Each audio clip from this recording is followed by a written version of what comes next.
Hola, ¿cómo está, querida audiencia de Matemática al Gusto? No olviden suscribirse, su servidor Félix Waldo Galíndez. Hoy vamos a dedicar un justo homenaje al autor del contenido de los 10 primeros videos del ciclo, George Cantor. ¿Quién fue George Cantor? Fue un matemático ruso nacido en 1845. En 1883 publica una de las obras cumbre de toda la historia de la matemática. Se llama Fundamentos de la teoría general de los conjuntos o de los agrupamientos, que no son más que conjuntos. ¿Por qué esta obra es tan significativa? Porque esta obra fue revolucionaria, por varios motivos. Uno, de alguna forma demostró que un producto, como es este libro, podría ser de por sí una obra estética, una obra de belleza, como pudo haber sido en su momento, en su publicación, en el Don Quijote de la Mancha, de Miguel de Cervantes, o toda la obra pictórica de Van Gogh. Demostró que la matemática podría ser un medio, un campo de expresión donde la imaginación podía hacer uso de los términos y de los símbolos matemáticos para poder demostrar cosas que no podían ser demostradas aparentemente porque no son tangibles. Eso lo primero. ¿Cómo lo hizo? A través del concepto de conjunto. El tema del conjunto había sido rechazado vivamente por sus contemporáneos y por grandes matemáticos en gran parte de la historia de la matemática. Apenas Galileo Galilei lo nombró en el siglo XVI, diciendo que habían conjuntos infinitos. Ahora bien, George Cantor, oponiéndose a ese desprecio público que había contra los conjuntos, considerando, considerando los grandes matemáticos que se trataba de una herramienta sin mucha utilidad y que no valía la pena ser tratado, decidió hacer un libro al respecto. Ya había publicado 3 artículos o varios artículos con el tema de conjunto en una recién revista fundada por un amigo personal, matemático también, Nita Leffer. El libro ya se llamaba Actas Matemáticas. Eh, Quiso publicar en la Universidad de Berlín, donde se graduó, pero su mentor, Kronecker, un famoso matemático influyente de la época, prohibió su publicación. Ante ese hecho, pues trató de hacerlo por el medio de un libro. Este libro comienza conceptualizando lo que es un conjunto, lo que son elementos de conjunto, las operaciones de conjunto. Gran parte de lo que hemos hecho nosotros en los 10 primeros videos se han basado en ese libro famoso, en ese libro revolucionario. Y se da cuenta, además, de que puede alcanzar y lograr el sueño de los grandes matemáticos de la historia. ¿Cómo? ¿Qué sueño? La unificación de las matemáticas. ¿Por qué? Porque hasta ese entonces se hablaba de varias matemáticas. La geometría se veía como una isla independiente del álgebra y así también de la aritmética. No había un enlace entre ellas que justificaba hablar de una sola matemática. Pues bien, estudiando los conjuntos en este libro, él se da cuenta de que puede conceptualizar de nuevo todo lo que se había escrito en matemática en base a conjuntos. Y entonces así habla de funciones, que es un término asociado al análisis o al cálculo analítico, como funciones entre conjuntos. Cuando habla de números naturales, habla del conjunto n de los números naturales. Cuando habla de una recta en geometría, habla del conjunto infinito de puntos. Cuando habla de polinomios en álgebra, habla del conjunto de los polinomios. Y así, en base a este nuevo término, a este nuevo concepto, unificó todas las matemáticas.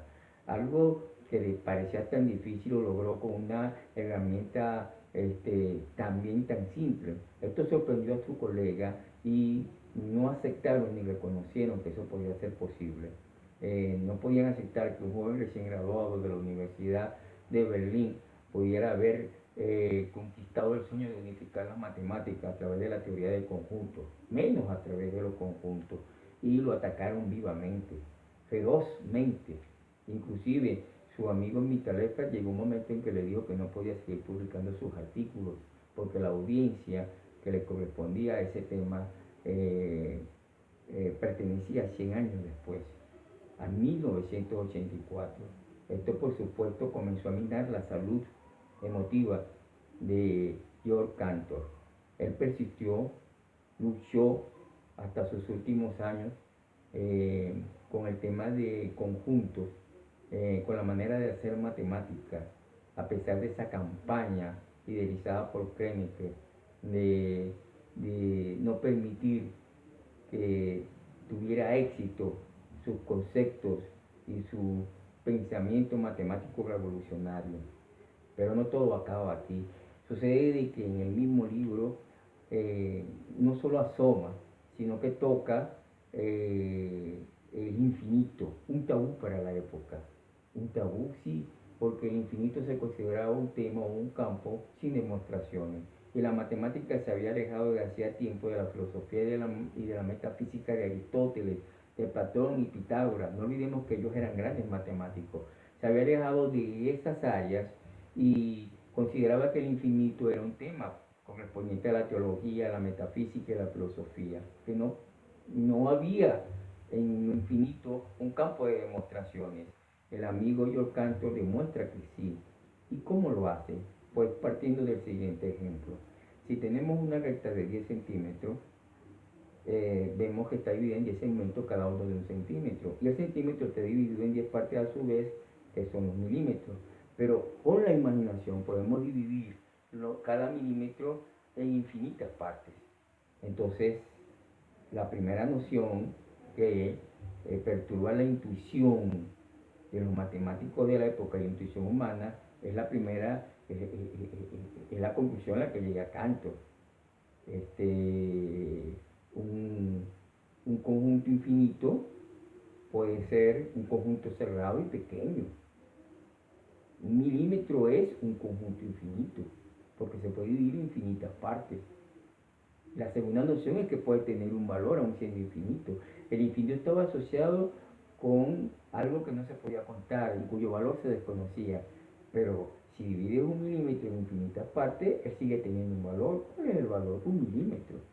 Entonces esta segunda noción también va contra la noción intuitiva del infinito de la época. La tercera noción corresponde al tamaño del infinito. Cantor dice de que así como un milímetro se puede dividir en infinitas partes, también un centímetro puede dividirse en infinitas partes. Pero la cantidad de infinitas partes en que se puede dividir centímetros es mayor que las partes en que se puede dividir en milímetros. Por lo tanto, el infinito que constituye un centímetro es mayor que el infinito que constituye un milímetro. Entonces tenemos infinitos de diferentes tamaños. Y hacia a su vez el metro es de tamaño mayor que el conjunto infinito que representa un centímetro. Esta es una tercera noción que perturba la conciencia y la mente intuitiva de sus contemporáneos, hasta llegar, por supuesto, a la noción de que existe un conjunto infinito cuyo valor ya se desconoce, que contiene todos los conjuntos infinitos y que se llamaría el conjunto del infinito absoluto. Y es aquí donde para Krediker rebasa el vaso de agua. Pues trata de entrar en el mundo de la metafísica al prácticamente decir que lo infinito absoluto puede conectarse con el Creador o con Dios. No era ánimo de Georg Cantor de estudiar a Dios ni de lanzar teorías en matemáticas de Dios, simplemente estudiar el infinito.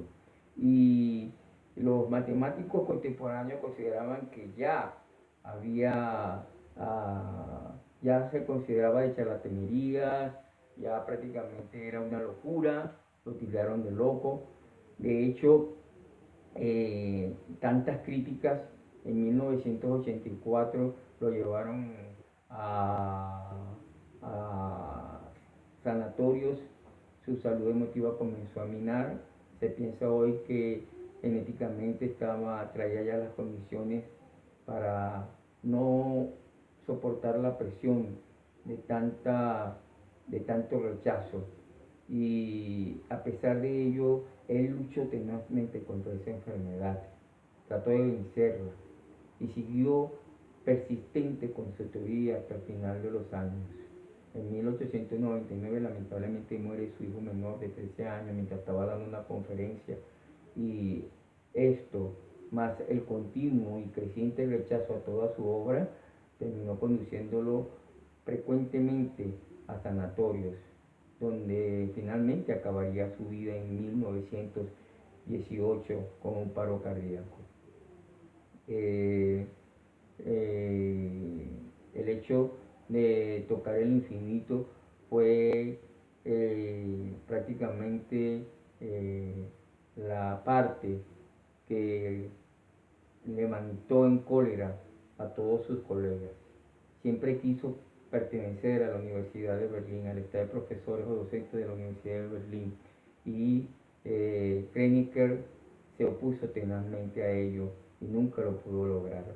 Incluso su mejor amigo, el gran matemático sueco Mikael Leffler, quien le publicó los primeros artículos del conjunto y su revista Acta Matemática, le había dicho que no podía publicarle más contenido al respecto porque no había audiencia para ello, que su audiencia era de 1984, 100 años después.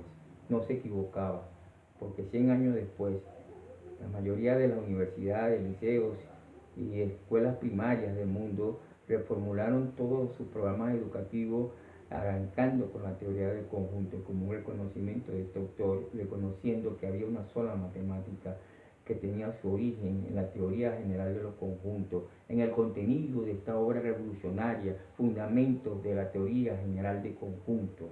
Pero además de, en 1901 se crea el Premio Nobel de Matemáticas Sylvester. Él fue el segundo en ganarlo en 1904. Existe un asteroide con su nombre llamado George Cantor. Existe un cráter en la Luna con su nombre llamado George Cantor.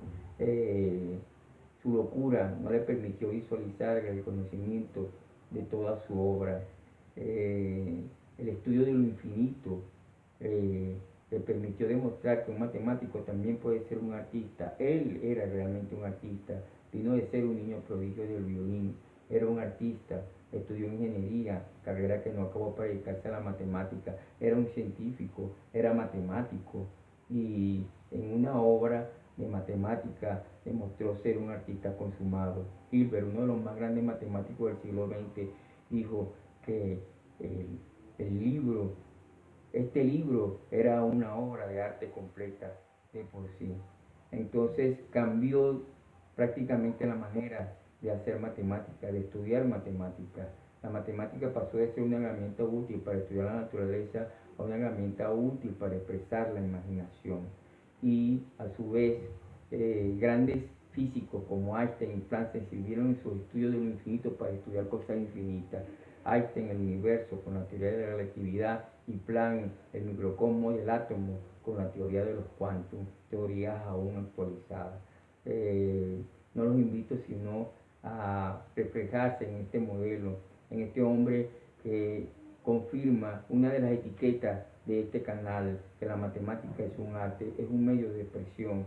Y yo los invito también a que consideren que el cerebro, el órgano más importante que tenemos, es un conjunto infinito de posibilidades, un conjunto infinito que necesita estar activo prácticamente constantemente todos los días, y que con él podemos visualizar más allá de lo que vemos, de lo que tenemos al frente, como lo hizo él, ver más allá de la realidad y encontrarnos con nuevos mundos, imaginarnos nuevos universos que existen, nuevas dimensiones al cual no escaparemos en el futuro. Bienvenidos y espero encontrarlos en el próximo video, el video número 12. Gracias.